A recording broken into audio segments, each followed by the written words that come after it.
Magandang araw po sa inyong lahat. Bago natin simulan ang kwento, ay muli ko lang pong hihilingin sa inyong mga mabubuting puso na pumindot ng like at mag-comment na rin ng kahit present man lang.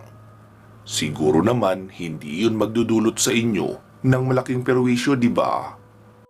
Pindutin na habang nakikinig. Salamat sa iyo, katribo ah. Ipagpatuloy na natin ang kwento. Pagkabalik nila Micaela at Tingting, galing mamili ng supply na pagkain, ay nagtulong na sila Tingting, Lolo Ino at Rosalia sa pagluluto. Abala na kasi si Micaela sa pakikipag-coordinate sa mga paparating na team ng Marine Corps. Pasado alas 11 ay tapos nang makaluto sila Tingting nang may makita akong pick-up truck na paparating. Micaela, may paparating. Uy ka ako pa. Sila Kim yan, Lino. Agad nang bumaba si Micaela, kaya sumunod na rin ako.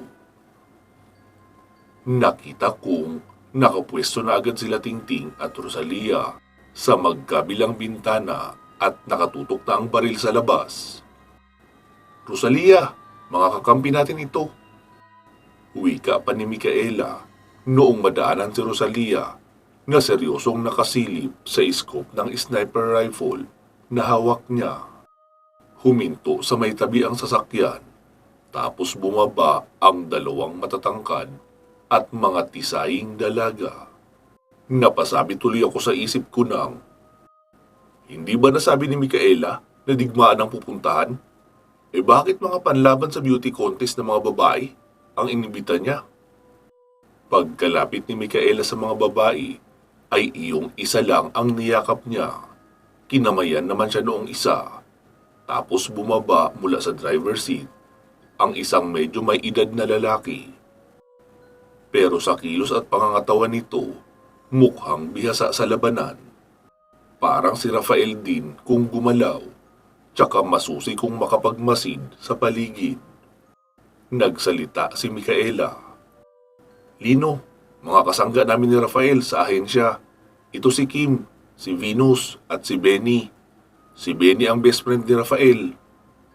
Hi Lino, nice meeting you. Ang bata mo pa pala. Akala ko matanda ka na. Kasi ang sabi ni Rafael sa amin, isang babaylan ang kaibigan niyang taga Sebastian. Kaya inasahan ko na medyo matanda na talaga o may edad na. Wika pa ni Kim. Kim, Venus, Benny, ito naman ang team ni Lino. Ito si Rosalia, asawa niya. Si Tingting naman, sidekick at cook ng grupo. Tapos si Lolo Ino. Isang albularyo itong si Lolo Ino. Pero naglaylo na siya. Magmula noong naging aktibo na si Lino sa pagiging manggagamot at naging isang babaylan pa. Nagsitango kaming lahat sa isa't isa. Sabi ko naman, tamang-tama ang dating nyo. Magtatanghalian na tayo. Halina kayo sa loob. Wika ko pa. Ayos yan. Gutom na talaga kami. Kape lang ang inalmusal namin kaninang umaga bago umalis eh. Sagot naman ni Kim. Agad na nga kaming nagsiupo sa mahabang lamesa at kumain. Tamang-tama naman at isang malaking kalderong pork sinigang ang niluto nila Tingting na punong-puno rin ng gulay. May sausawan rin na patis na may sili at kalamansi. Kaya wala muna kaming imikan. Talagang seryoso ang pakikipaglaban sa pagkain. Noong patapos ng kumain ay saka palang may nagsalita. Kim, nasaan na ang team natin? Tanong pa ni Micaela. Nasa boundary. Pinag-standby ko muna doon. Pinagtayo ko rin muna sila ng camp para makapagluto sila ng pagkain. Naroon sila malapit sa isang tindahan na maglolo ang may-ari. Sumabat naman ako. Oo, maganda ang lokasyon na iyon. Kaibigan ni Rafael ang maglolong iyon. May mga medical supplies din doon na iniwan si Rafael in case of emergency. Minsan na rin kaming napadaan doon para humingi ng dextrose. Okay. Ayos yun, Kim. Hintayin lang muna natin ang pagdating ng iba pang makakasama bago tayo magbigay ng go signal. Hindi pwedeng basta na lang susugod ang first batch doon. Dahil base sa kuha ng satellite camera natin, may mga aswang na rin na nakabase sa Section A, Level 1. Ha? Talaga? Kaya pala, kinarni lang talaga ang team ni Tobias doon. Oo nga eh, sayang din yun. 50 agents din yun na naka-full battle gear. Nagsalita naman si Benny. Lino, narinig ko ang initial assessment ni Micaela sa bundok na iyon. At sa dami ng mga makakalaban, mukhang 1:20 ang labanan. Isa sa atin, 10 o higit pa sa kalaban. Alam kong hindi ka sundalo, Lino, at wala kang background sa battle tactics. Pero base sa naikwento sa akin ni Rafael, malaki ang tiwala niya sa iyo, lalo na sa labanan. Pwede ka raw tawaging may sapusa dahil marami kang buhay. At para ka rin daw magikero, na kahit sa gitna ng sitwasyon na wala ng pag-asa, ay nakakagawa ka palagi ng paraan. Wala akong tiwala sa kakayahan ng mga walang experience sa gera. Pero dahil 100% ang tiwala sa iyo ni Rafael, ay magtitiwala na lang din ako sa iyo na hindi kamatayan lang ang pupuntahan nating lahat. Mahabang wika pa ni Benny. Tila nilamig naman ako sa mga binitawan niyang salita.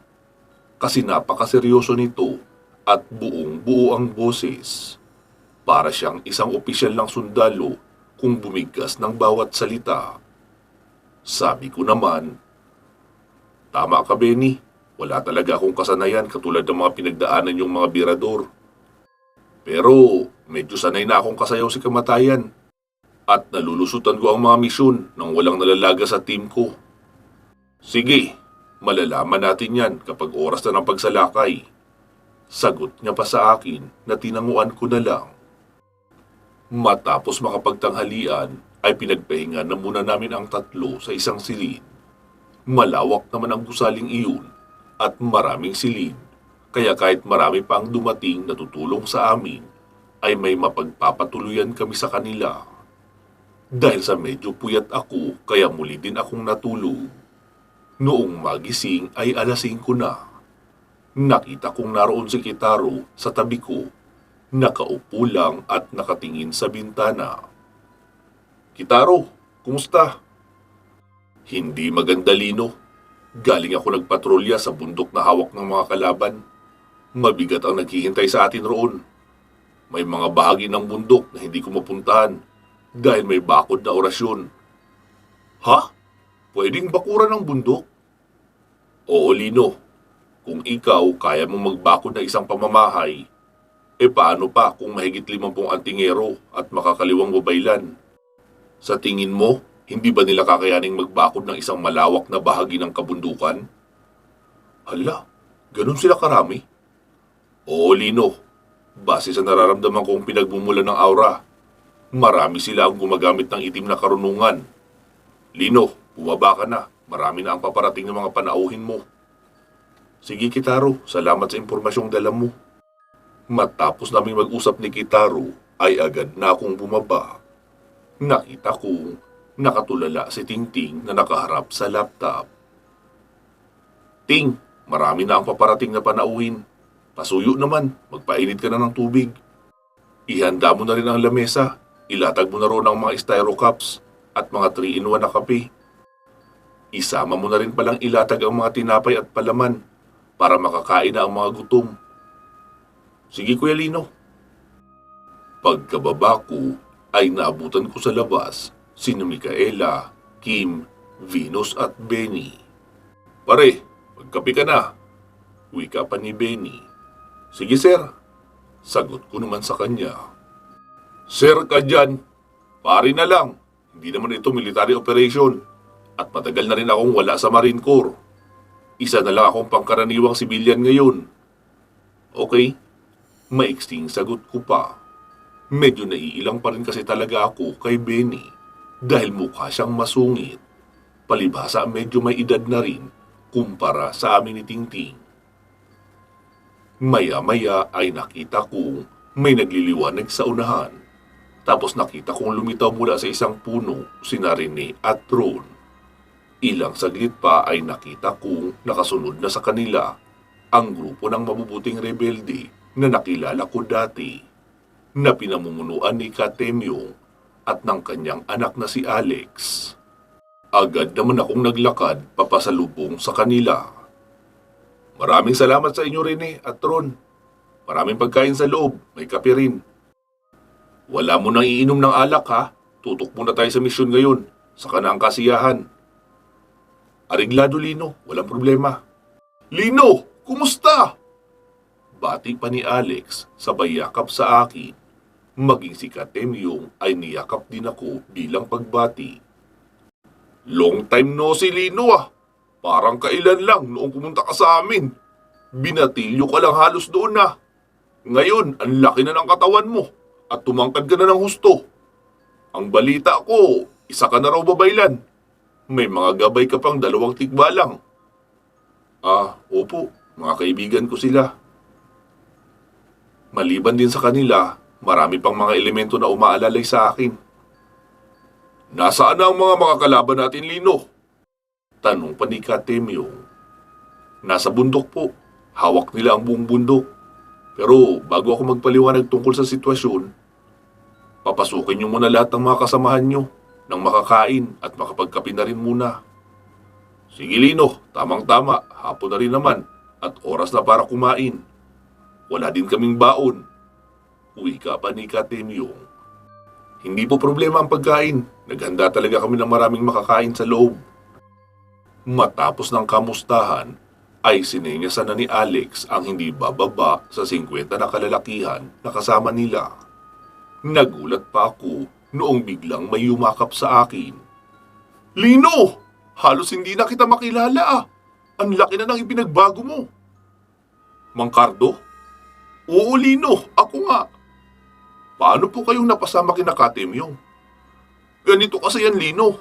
Medyo naging mapangahas na ang mga tauhan ni Kanatoy sa bundok. Kaya naman, para na rin sa seguridad namin, ay umanib na kami sa samahan ni Katemyong. Mapapalakas na namin ang pwersa niya, may protection din kami. Ayos po pala. Nagagalak po akong makita kayo rito. Sige na po, pasok na muna kayo sa loob para makakain. Habang naglalakad papasok sa isang malawak na function room ang lahat, ay nilapitan ko si Tingting. Ting, maliban ba sa tinapay, may iba pang makakain roon? Oo naman, Kuya Lino. Ipinarada ko na rin doon sa isang lamesa ang 4 na kahon na dilatang pinamili namin ni Micaela. Tsaka, may isang kaldero tayong adobong baboy. At nakapagsaing na ako ng marami. Sobra pa yun sa kanilang lahat.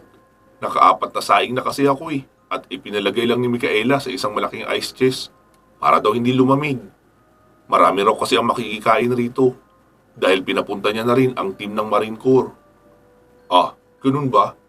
Mabuti at nakapaghanda kayo kahit tulog ako. Ano ka ba naman, Kuya Lino? Huwag mong akuin lahat ng responsibilidad. Lahat tayo rito ay mga matatanda na. Kaya alam na rin namin ang mga kailangan para sa misyong ito. Salamat talaga, Ting ha. Ano ka ba, Kuya Lino? Saka ka na magpasalamat kapag nakaalis tayo ng buhay sa lugar na ito. Wika niya pa, tapos pumasok na upang tulungan sa pag-aasikaso sa loob sina Micaela, Kim at Venus. Maya-maya pa ay may nakikita na akong paparating na isang close van truck. Tinted din ang salamin noon. Benny, kalaban ba ito o kakampi? Sumagot naman si Benny habang nagyoyosi. Kakampihan, Lino. Yan ang mga agent ng Marine Corps. Sumipol si Benny at agad namang lumabas si Kim. Narito na pala sila. Uwi ka pa ni Kim pagkalabas. Pagkababa ng mga Marine Corps agents ay nagsisaludo sila kay Kim. Sinabihan naman sila ni Kim na magsipasok na sa loob para makakuha ng pagkain. Dahil kapag nakumpleto na ang lahat ay magkakaroon na ng orientation. Lino, sino pa ang mga darating? Tanong pa ni Kim sa akin. Sabi ko naman, hindi ko alam at hindi ko rin makakilala. Maya-maya ay nagliwanag na naman ang isang puno sa unahan at may lumabas na isang grupo. 3 sa kanila ang medyo matanda sa amin ni Tingting. Tapos isa rin na siguro kasing edad ni Lolo Ino. May kasama silang diwata at isang kapre. Pero iyong kapre ay lumapit sa isang puno at biglang nawala. Mukhang doon pumasok para magpahinga. Nagsalita ang kasama nilang diwata. Mapagpalang araw sa inyo. Kami ang grupo mula sa Northern Samar, sa isla na tinaguri ang Isla de Peligro. Ako si Tiara, isang diwata. Siya naman si Babaylang Kulas at si Babaylang Perling. Ang pinsan niyang si Nestor at ang dalawang kaibigan ni Kulas na sila Mancio at Alim. Mapagpalang araw din sa inyong lahat. Maraming salamat sa inyong pagpunta. Ako si Lino, ang babaylan dito sa Mindanao. Ikinagagalak ko kayo makilala. Bago ang lahat ay magsikain muna kayo sa loob o di kaya magkape. Naroon sa loob ang ibang mga makakasama natin. Sumagot naman ang matandang si Perling. Maraming salamat na lang, Lino. Pero tapos na kaming kumain. Bago magpunta rito. Nagsalita naman iyong isang lalaki sa may likuran niya na nagpakilalang si Mancio. Kain ba yun, Tang? Nagkape lang tayo tsaka nilagang saging. Sabi ko naman, sige na pare, tumuloy na kayo sa loob, huwag na kayong mahiya. Maraming pagkain ang nakaparada doon. Bahala na kayong mamili ng gusto nyo. May mga kahon-kahon doon na dilata kung sakaling hindi nyo magustuhan ng ulam. Nagsipasok na nga sila maliban sa dalawang matanda at doon sa diwata. Makalipas ang halos kalahating oras, ay lumabas na ang lalaking maskulado na nagngangalang si Mancio. Tang, ayaw nyo talagang pumasok? Parang hindi digmaan ang ipinaimbita nila dito eh. Ang dami nilang pagkain. May lechon pa. Dala raw iyon o mga dumating na agent eh. Masayang wika pa noon habang may dalang baso na may lamang soft drinks. Paring Lino, ang galing mo mag-organize ha. Mukhang kahit mategi ang mga pupunta rito ay ayos lang. Kasi mamamatay kaming busog, hindi dilat ang mata. Sabi ko naman, Paring Mancio, may mga nakakahon din kaming biskwit at tinapay doon. Magkarga na kayo ng marami sa bag nyo bago sumugod. Dahil hindi natin alam kung gaano katagal ang magaganap na labanan. Kailangan may pagkain at tubig din kayong dala kahit pang light snack lang. Oo naman, Baylino. Sigurado yun. Magbabaon ako. Wika pa noong si Mancio. Habang kumakain ng karamihan at ang iba naman ay nagpapahinga. At nakatanaw lang ako sa malayo. Nang muli na namang lumiwanag ang isang puno, iniluwa noon ang 4 na lalaki at isang babae. Naglakad iyon patungo sa direksyon ko. Magandang gabi. Ako si Maris, ang inang babaylan. Kami ang grupo mula sa Bohol.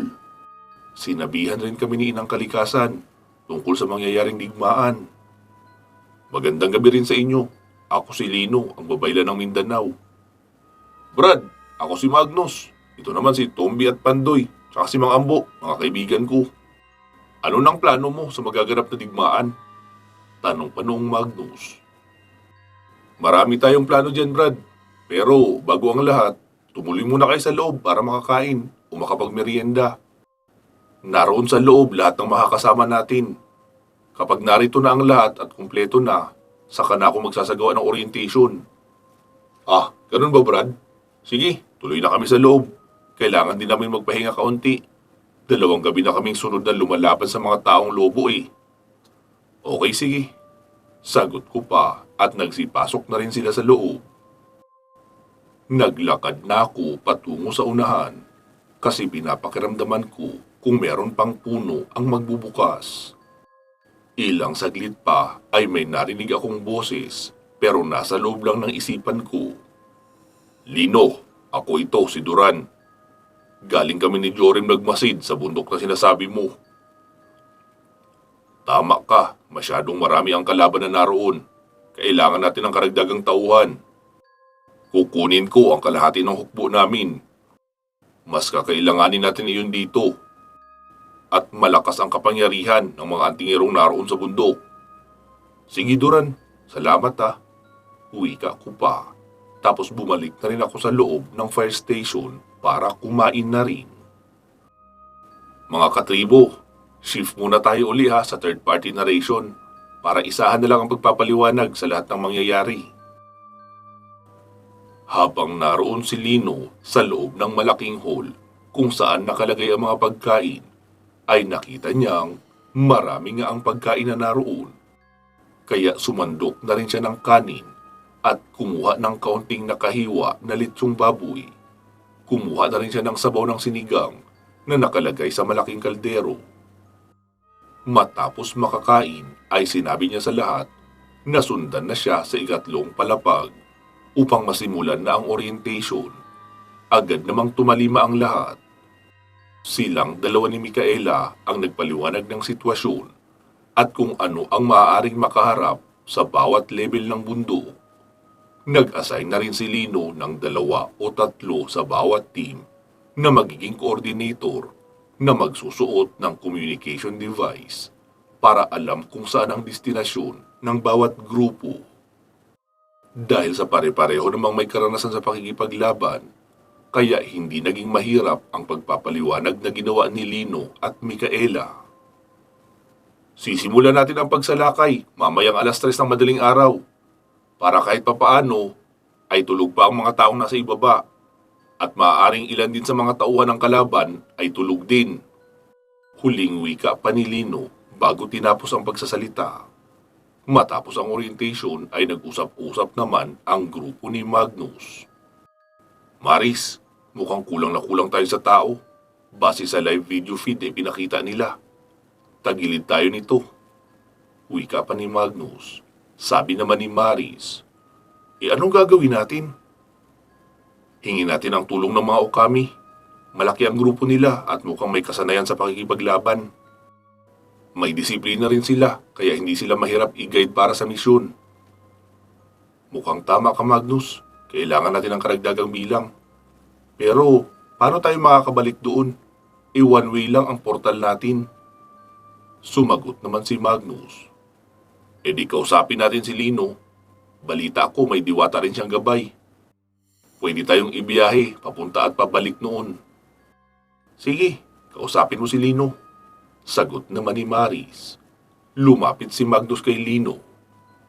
Brad, ayon sa nakita kong live satellite capture kanina, masyadong marami ang bilang ng mga kalaban kumpara sa bilang nating narito. Naisip kong maaari pa tayo makapagdagdag ng kasangga kung makakauwi kami sa pinanggalingan namin sa Cebu. Pwede kong madala ang isang tribo ng banyagang taong lobo roon. Sila ang tinatawag na mga Okami. Hindi sila kumakain ng tao. Namumuhay din sila katulad natin. Nagtatanim, nag-aalaga ng mga hayop at nangingisda. Kung anong kinakain natin, yun din ang kinakain nila. Sila ang tinulungan namin sa Cebu. Kasi may grupo ng mga lokal na taong lobo na siyang nananalasa sa lugar at ibinibintang sa kanila. Kaya kami na ang tumapos doon sa mga namiminsalang taong lobo. Nais ko sanang hingiin ang tulong nila.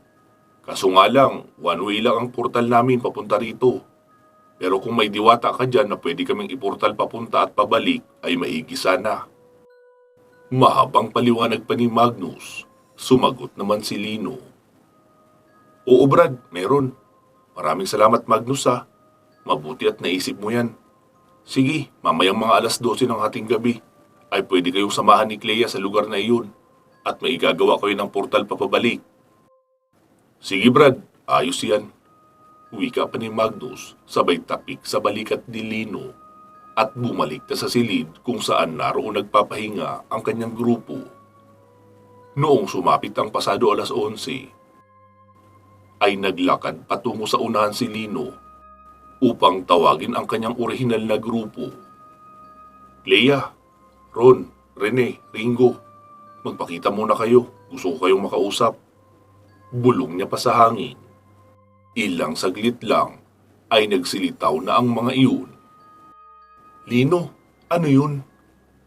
Tanong pa ni Clea. Makinig kayo. Malaki ang posibilidad na maramdaman ng mga kalaban na nagtitipon-tipon tayo rito. Dahil marami na ang narito na may malakas na aura. Gaya na lang ng mga bisita nating babaylan. Kaya magbantay kayo lahat sa paligid. Kasalukuyan nagpapahinga ang karamihan para maihanda ang katawan sa paparating na labanan. Kaya kailangan may magbabantay sa palibot natin. Tapos ikaw naman, Clea, samahan mo sina Magnus at Maris, iyong inang babaylan. Pakidala mo sila sa lugar na kanilang inalisan. May mga lahi raw doon ng taong lobo na tinatawag na Okami. Mga mabubuting lahi sila at nasa panig ng kabutihan. Hihingiin nila Magnus ang tulong ng tribong iyon para makadagdag sa puwersa natin. Hintayin mo na lang sila Magnus sa may tapat ng gusali. Hindi na ako makakasama dahil kailangan pa ako ni Micaela at Rosalia sa paggawa ng plano ng paglusob natin mamayang madaling araw. Sige Lino, areglado. Uwi ka pa ng lahat. Tapos nagsialisa na nga sila. Pagkaakyat ni Lino sa gusali ay pinuntahan niya ang silid na pinagpapahingahan ng grupo ni Magnus. Nakita niyang naroon lang si Magnus malapit sa pintuan. Nakapikit at baka umiidlip lang. Tinapik ito ni Lino. Brad, sige na, pwede na kayo umalis. Nasa baba ang diwatang magdadala sa inyo roon. Agad namang nagmulat ng mata si Magnus at nilapitan si Maris. Maris, tara na raw.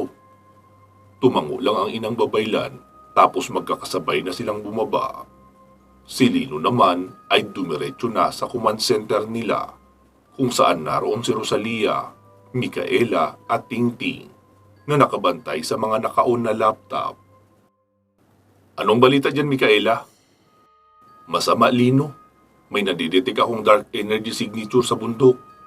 Mukhang umaahon na ang ibang mga nilalang mula sa Astra. Pero kung titignan sa satellite image, mukhang kalmado naman ang lahat. Heto na Lino ang available na fighting force natin. Ikaw na bahala magplano kung sino ang i-assign mo. Uwi ka pa ni Micaela, sabay abot kay Lino ng bond paper kung saan nakalista ang bawat grupo at kung ilan ang miyembro nito, pati na ang kanya-kanyang kakayahan. Masusing inaral ni Lino ang listahan at sinimulan ang pag-a-assign base sa potensyal na kalaban na makakaharap. Pagkababa nila Magnus ay agad lumapit si Clea. Hi, ako si Clea, ang diwatang gabay ni Lino. Tara, doon tayo sa punong nilabasan nyo. Mas madali iyon. Kasi pag nagbukas iyon, doon na rin ang bagsak natin sa inalisan nyo. Sumagot naman si Maris. Clea, ang totoo niyan, mula doon sa pinasukan namin ay medyo malayo pa sa teritoryo ng mga Okami na pupuntahan natin. Okay lang po inang babaylan. Mula doon ay papaturo ko na lang sa inyo ang direksyon na pupuntahan natin. Tapos papasok tayo muli sa portal na yun. Mas madali iyon kaysa kung mula rito patungo agad roon. Okay, sabi mo eh.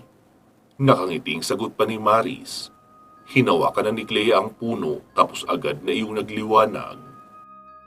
Nauna na siyang pumasok bago siya sinundan ng dalawa. Mula naman doon ay itinuro lang ni Maris ang direksyon ng teritoryo ng mga Okami at nadala na nga sila roon ni Clea. Malayo pa lang ay agad na silang sinalubong ng 10 mga Okami na sama-samang lumapit upang alamin kung sino sila. Nagsalita agad si Maris. Ako ito, si Maris, ang inang babaylan. Kailangan kong makausap si Apong Takeda. Agad naman siyang nakilala ng ibang tauhan na lumapit dahil kasama rin sila sa nagbantay sa bahay nila Aling Ansieta noong hinarap nila Maris ang tribo ng masasamang taong lobo. Inihatid sila ng mga iyon hanggang bago makarating sa harapan ng kubo ng matandang pinuno. Tumayo lang si Maris at Magnus sa harapan dahil alam naman nilang malakas ang pakiramdam at pang-amoy ng mga Okami. Siguradong alam na agad noon na may panauhin siya. Ilang saglit pa ay bumukas na ang pintuan sa kubo ng matanda. Magandang gabi sa iyo, inang babaylan. Anong maaari kong ipaglingkod? Bati at tanong pa nito. Takeda, kailangan ko ang tulong ng iyong buong tribo. Haharap kami ngayon sa isang malaking digmaan. Isa na ito sa pinakamalaking digmaan na magaganap sa pagitan ng kasamaan at kabutihan. Kung hindi magtatagumpay sa pagkakataong ito ang panig ng kabutihan, Araw o linggo lang ang bibilangin. Makakarating na ang puwersa ng kasamaan rito dahil masyado silang marami at malakas. Halos lahat ng mga alagad ng kabutihan at mga tagalipol ng aswang ay naroon na para tumulong. Maaari ba naming mahingi ang tulong nyo? Pero kung ayaw nyo naman, hindi ko kayo pipilitin. Pero ito ang tatandaan mo. Kapag natalo doon ang panig ng kabutihan, kamatayan nyo na rin ang kasunod. Lahat ng may mga lahing kakaiba kagaya nyo ay inaalipin nila upang gawing kaanib at ang hindi susunod ay pinapatay. Mabigat ang laban na ito at hindi ko masisiguro ang kaligtasan ng lahat ng sasama. Kaya ikaw ang magdesisyon kung sasama kayo o hindi. Saglit na nag-isip ang matandang pinuno ng mga okami habang nakatanaw sa malayo. Makalipas ang wala pang 5 minuto, ay muli itong nagsalita. Sige, Inang Babaylan, sasama sa digmaan lahat ng kayang lumaban sa pamayanang ito. Tanging mga bata, dalagita, at lupon ng mga tagapayo ang maiiwan para siyang magpapatuloy sa pangangalaga ng pamayanan kung sakali mang wala nang makabalik pa sa amin ng buhay. Sumagot naman si Maris. Takeda, hindi mo kailangang sumama. Ayos na sa amin kung ipagkakatiwala mo ang iyong buong hukbo. Hindi, Inang Babaylan. Ako ang pinuno at ang todoong tagapangalaga ng pamayanang ito. Kaya kung buhay at kinabukasan na namin ang nakataya sa digmaang iyon, kailangan ako ang una sa listahan ng mga lalahok. Kailangan ko lang ng 1 hanggang 2 oras para paghandain ang lahat ng mga katribo ko. Tulog na rin kasi ang karamihan sa mga oras na ito. Paano nga pala kami makakarating sa lugar na sinasabi mo? May kasama kaming diwata na siyang magbubukas ng portal patungo roon. Sige, Inang Babaylan, hintayin niyo ako rito. Naglakad patungo sa kanilang bulwagan ang matanda. May mga ipinatawag at sunod-sunod na pagtunog ng kanilang trompetang pantawag. Nagpulong-pulong silang lahat sa loob ng bulwagan, habang sila Maris naman ay naroon sa labas ng bahay ni Takeda, nakaupo lang sa damo habang naghihintay. Makalipas ang halos 1 oras ay nakahanda na ang lahat. Nagsilabas na sila ng bulwagan at may dalang itak at sibat. Napasabi naman si Magnus nang, Ano yan? Wala silang balak mangagat? Bakit may dala silang itak at sibat? Bigla namang may nagsalita sa likuran nila. Hanggat maaari, ayaw ni Lolo na ginagamit namin ang aming mga pangil. Dahil siguradong makakainom kami ng dugo kapag ganun. At baka masanay kami na palaging nakakainom ng dugo at tuluyan ng hanap-hanapin. Pero huwag kayong mag-alala. Dahil sa labanan hanggang kamatayan naman itong pupuntahan natin. Kapag nakita namin hindi na sapat ang itak at sibat, pinapayagan naman kami gumamit ng pangil at magpalit ng anyo. Ah, ganun pala yun. Tatango-tango naman si Magnus noong makita nilang si Kai pala yung nakatayo sa kanilang likuran na nagsasalita. Naglalakad na papalapit sa kanila si Apong Takeda. Habang nasa likuran nito ang kanyang hukbo. Inang Babaylan, handa na kami. Tumango naman si Maris at nagsitayo na sila ni Magnus. Naroon na si Clea sa unahan at nakahawak sa isang puno habang gumagawa ng portal diretso sa kinaroroonan ng fire station. Noong magbukas ang isang malaking portal ay agad nang nagsipasok doon ang hukbo ni Apong Takeda na sasama sa labanan. Pagkatagos nila malapit sa harapan ng fire station, ay nakita nilang gising na ang lahat at karamihan ay may hawak na styro cups na may kape. Agad ding bumaba si Magnus noong sabihin sa kanya ni Kitaro na dumating na sila Clea. Lino, si Apong Takeda, pinuno ng lahing Okami mula sa Cebu. Apo, si Lino, ang babaylan na taga rito sa Mindanao. Siya ang mamumuno sa grupo natin laban sa mga aswang sa bundok. Ikinagagala kitang makilala, iho. Hindi ako makapaniwala na napakabata lang ng mamumuno sa isang malaking digmaan. Kakamot-kamot naman ang ulo si Lino, sabay sabing, Kung meron nga lang po sanang mapagpapasahan na mamumuno rito, ipapasa ko na talaga. Hindi ako sigurado kung magagabayan ko ng tama lahat ng sasama sa digmaan. Gusto niyo po ba kayo na lang? Okay lang sa akin. Pabirong wika pa ni Lino. Naku iho, matanda na ako para sa ganyang komplikadong bagay. At sa nakikita ko, lahat ng narito ay kusa ang pagpunta upang tulungan ka. Ibig sabihin, may tiwala sila sa iyo. Kaya magtitiwala na rin ako. Buhay man o patay, lalaban kami na kasama mo.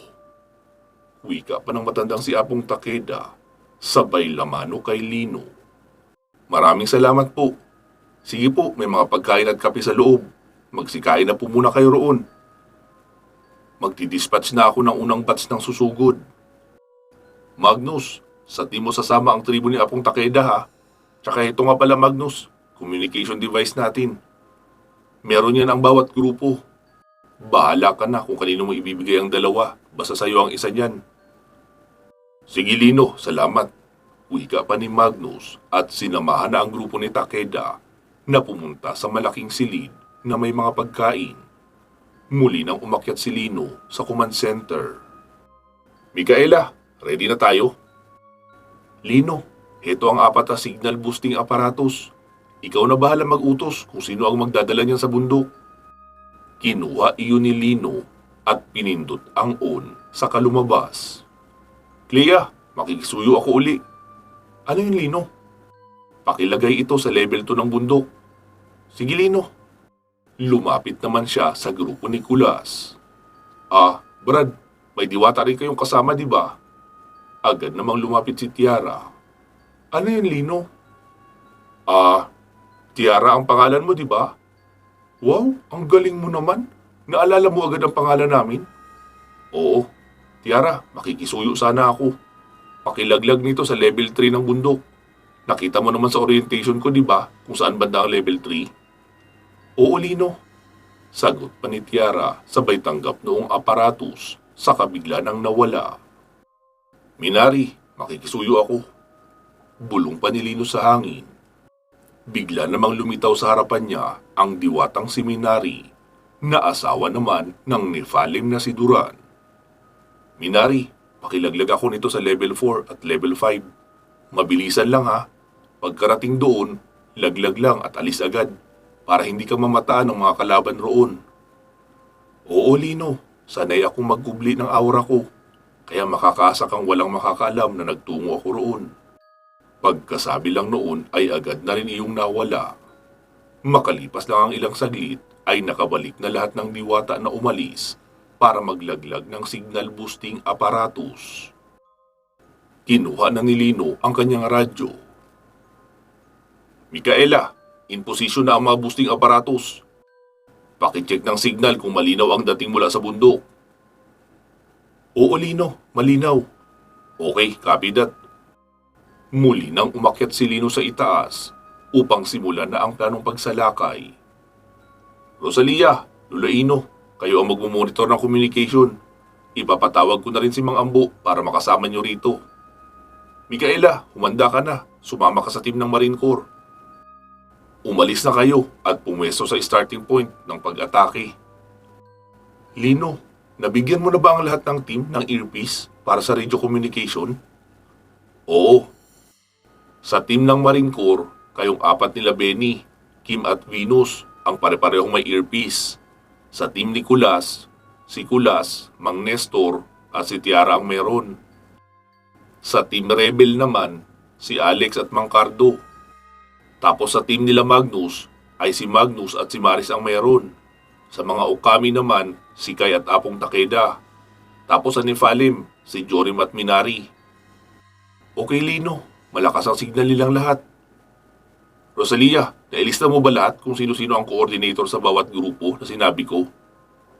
Oo mahal, okay na. Sagot naman ni Rosalia. Ilang saglit pa ay dumating si Mang Ambo sa pintuan ng command center. Mang Ambo, i-assign muna kita dito sa command center para magbantay ng satellite image natin at tutulong sa pag-guide ng mga susugod. Oo Lino, sige, walang problema. Sagot pa ng matanda. Lino, bababa na ako nang makalis na agad ang team namin. Paalam pa ni Micaela. Sige Micaela, mag-iingat kayo ah. Ilang saglit pa ay umalis na ang sasakyan ng mga Marine Corps agents, pati na sila Micaela, Venus, Kim at Benny upang magpunta na sa starting point ng kanilang pagsalakay. Hello, Tingting, do you copy? Wika pa ni Lino sa radyo. Oo Kuya Lino, nagkapi na ako. Sira, tinatanong ko kung naririnig mo ba ako ng malinaw. Abay oo naman, mag-uusap ba tayo ngayon kung hindi kita naririnig? Ay, ewan ko sa'yo Tingting. Tigilan mo nga muna yung pamimiloso po. Lahat ng may earphone, naririnig ang katalinuhan natin dito. Ha? Ganun ba? Wala ba noong tinatawag nilang party line? Anong party line ka dyan? Hindi ito telepono. Centralized com ang gamit natin. Oh, ano palang itatanong mo Kuya Lino? Bakit mo ako tinawag? Humanda ka na. Ikaw ang first assault sa level 1. Ha? Ako lang? Pinauna mo pa ang Marine Corps. Tapos ako lang din pala ang uutusan mo. Pwede ba Tingting? Tigilan mo muna pakikipagtalo sa akin. Nagmumukha na tayong engot dito sa radyo eh. Makinig ka na lang muna sa instruction ko. Isama mo si Mang Nestor. Isakay mo siya kay Ron. Tapos i-drop mo siya sa magandang posisyon para makapag-asinta. Sniper siya nila Kulas. Mang Nestor, do you copy? Loud and clear, Lino. Mang Nestor, you know the drill ha. Ikaw na bahala dumiskarte. Ipapahatid ka na lang namin sa isang tikbalang para mabilis kang makapwesto doon. Mauuna ka pa sa convoy ng Marine Corps dahil mas mabilis ang mga gabay kong tikbalang kaysa sa sasakyan. Copy that, Lino. Over and out. Muli namang nagsalita si Tingting. Nice! Ganun pala sumagot sa radyo. May copy-copy pa talaga. Hindi ba pwedeng opo na lang ang isagot? Tingting, umayos ka nga muna. Oo na Kuya Lino. Ituloy mo na yung instruction mo. Magdala ka ng 8 C4 explosives. Ilagay mo sa harapan ng 6 na tore. Tapos 2 sa mismong gate. Pagkalaglag, umalis kayo agad. Tapos iwan mo kina Micaela ang detonator para sila na ang balang magpasabog. Balik na agad rito ha. Uulan na ng bala doon pagkatapos ng pagsabog. Opo, Kuya Lino. Anong opo ka dyan? Ay, copy that pala. Agad nang kumuha ng bag si Tingting at naglagay ng 8 pampasabog. Pagkalabas niya ng gusali ay naroon na si Mang Nestor. Naghihintay sa kanya. Pati na sila Ron at Rene. Agad na silang nagsisakay sa likuran ng 2 tikbalang at tumulak na patungo sa Section A, Level 1 para mag-iwan ng mga pampasabog. Pansamantala muna nating puputulin dito ang ating kwento. Pasensya na po ulit sa pagka-delay ha. At least medyo mahaba ang bahaging ito. Bawi na tayo dito ha. Maraming salamat po sa lahat ng mga nakaantabay. Magsama-sama tayong muli sa Part 208. Mag-iingat po kayo palagi at hanggang sa muli.